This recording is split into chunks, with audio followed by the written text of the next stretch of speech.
మారుపేర్ల సమస్యని 50,000 కోట్ల బకాయిలని 50,000 కోట్ల బకాయిలని జై తెలంగాణ.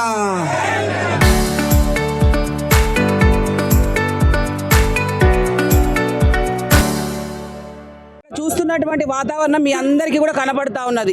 ఇవాళ కాంగ్రెస్ ప్రభుత్వం వచ్చిన తర్వాత, ఇవాళ రాష్ట్ర ప్రభుత్వం ఈ కాంగ్రెస్ వచ్చిన తర్వాత రాష్ట్రాన్ని అధోగతి పాలు చేస్తూ ఇవాళ సింగరేణి కార్మికులని, రైతుల్ని, మహిళల్ని అందరినీ కూడా ఇవాళ బాధలు పెట్టి కష్టాలు పెట్టేటువంటి పరిస్థితి ఇవాళ కనబడతా ఉన్నది. ఆ రోజు పచ్చగా ఉన్నటువంటి తెలంగాణలో అనేకమైనటువంటి హామీలు ఇచ్చి మరి రేవంత్ రెడ్డి గారు నోటికి వచ్చినాయి అన్నీ కూడా చెప్పడం జరిగింది. ఇవాళ అదే దాంట్లో ఇవాళ సింగరేణి కార్మికుల పరిస్థితి కూడా అదే కనబడతా ఉన్నది. గతంలో కేసీఆర్ గారు తెలంగాణ ఏర్పడ్డ తర్వాత మరి ఆ రోజు భద్రత లేనటువంటి కార్మికులకి భద్రత కల్పించి వారసత్వ ఉద్యోగాలు ఇచ్చినటువంటి ఘనత కేసీఆర్ గారిది. ఇవాళ వీళ్ళు వచ్చిన తర్వాత వారికంటే మేము ఎక్కువ మెడికల్ బోర్డ్స్ పెట్టి అన్ఫిట్ చేస్తామని చెప్పిండ్రు. ఇవాళ కాంగ్రెస్ ప్రభుత్వం ఏర్పడి దాదాపుగా 3 సంవత్సరాలు కావస్తా ఉన్నది. ఇప్పటి వరకు కూడా మెడికల్ బోర్డులు పెట్టకుండా, అన్ఫిట్ చేయకుండా ఇవాళ మరి సింగరేణి కార్మికులని చాలా ఇబ్బందులు పెడుతున్నటువంటి పరిస్థితి వాళ్ళ కనబడతా ఉన్నది.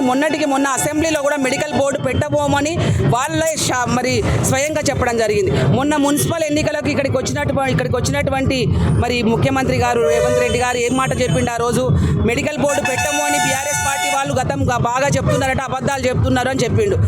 అబద్ధాలు చెప్పిన వాళ్ళను మోకాళ్ళ మీదకి వెళ్ళి కొడతా అన్నాడు. మరి వాళ్ళ నీ మొహం ఎక్కడ పెట్టుకుంటావు, నిన్ను మోకాళ్ళ మీద నుంచి కొట్టాలా అని ఇవాళ మేము అడుగుతా ఉన్నాం. ఇవాళ బీఆర్ఎస్ పార్టీ తరఫున ఇవాళ మరి ఇక్కడ ఉన్నటువంటి మరి బీఆర్ఎస్ పార్టీ పక్షాన మరి నేను అడిగేది ఒకటే, మేము అడిగేది సూటిగా వాళ్ళు అడుగుతా ఉన్నాం. ఇవాళ మీరు మెడికల్ బోర్డు పెట్టి అన్ఫిట్ చేస్తారా లేదా? ఎవరబ్బా సొమ్మని ఇవాళ 50,000 కోట్లు ఇవాళ పెండింగ్లో ఉన్నటువంటి వాటిని ఇవాళ చెల్లించకుండా వచ్చినటువంటి నిధులని ఇవాళ ఫుట్బాల్ గేమ్లకు మరి వీటికి పెట్టి కనీసం సింగరేణి డేని కూడా చేయనటువంటి దౌర్భాగ్యం స్థితిలో ఇవాళ కాంగ్రెస్ పార్టీ ఉందంటే ఇది చాలా దారుణం, చాలా అమానుషం అని ఇంత సందర్భంగా తెలియజేస్తా ఉన్నాం. ఇప్పటికైనా ఇవాళ సింగరేణి కార్మికులని ఆదుకొని మంచిగా మరి మెడికల్ బోర్డు పెట్టి వాళ్ళకి ఇవ్వాల్సినటువంటి మరి నిధులు, ఉద్యోగాలు అన్నీ కూడా కేటాయిస్తే బాగుంటుంది అనేది ఈ సందర్భంగా బీఆర్ఎస్ పార్టీ పక్షాన తెలియజేస్తా ఉన్నాం. ఇది మా యొక్క డిమాండ్గా తెలియజేస్తా ఉన్నాం. ఇక్కడ ఒక యూనియన్ వాళ్ళు, ఒక రాజకీయ పార్టీ నాయకులు చెప్తున్నారు వాళ్ళ ఒలువల కొట్టాలే, వాళ్ళకు బుద్ధి చెప్పాలని చెప్పినావు. ఇప్పుడు నిన్న నీ మంత్రి, నీ ఉప ముఖ్యమంత్రి, ఈ శాఖకు మంత్రిగా ఉన్నటువంటి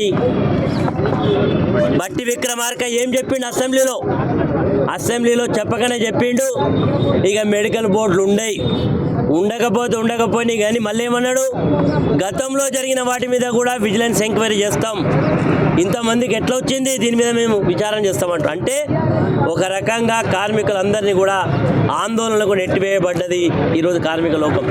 కాబట్టి ఈరోజు మా మీద బాధ్యత ఉన్నది, కార్మికులకు అండగా ఉండాల్సిన బాధ్యత మా మీద ఉన్నది. కార్మికులకు అండగా ఉంటాం, ఈ ప్రభుత్వం మెడలు వంచుతాం, ఖచ్చితంగా మెడికల్ బోర్డును వచ్చే విధంగా మా కార్యాచరణ ఉంటుంది. ఇది ఖబర్దార్ రేవంత్ రెడ్డి, మళ్ళీ భూపాలపల్లికి వస్తే నువ్వు పోలీసు లేకుండా తిరిగిపోవని హెచ్చరిక చేస్తున్నాం. నువ్వు కానీ, నీ బట్టి కానీ, నీ మంత్రులు కానీ కార్మికులు అంటే అంత ఆషామాషిగా ఉన్నారా? కార్మిక సమస్యలు అంటే మీకు పట్టింపు లేదా? ఎన్ని మాటలు చెప్పినా గుర్తింపు సంఘ ఎన్నికల్లో కూడా ఆ రోజు 6 గ్యారెంటీలు ఎట్లయితే ప్రజలకు ఇచ్చినావో అదే 6 గ్యారెంటీలు సింగరేణి కార్మికులకు ఇచ్చినావు. 6 గ్యారెంటీలు ఈరోజు ఎక్కడ పోయినాయి? ఈరోజు కార్మికులు ఇంత అన్యాయం జరుగుతూ ఉంటే ఏం చేస్తున్నావు? అసెంబ్లీలో ఈరోజు బాధ్యత లేదా అని ఈరోజు ప్రశ్నిస్తున్నాం. ప్రశ్నలో భాగమైన ఈరోజు రాస్తారోకో చేస్తున్నాం. ఇది కేవలం ఆరంభం మాత్రమే.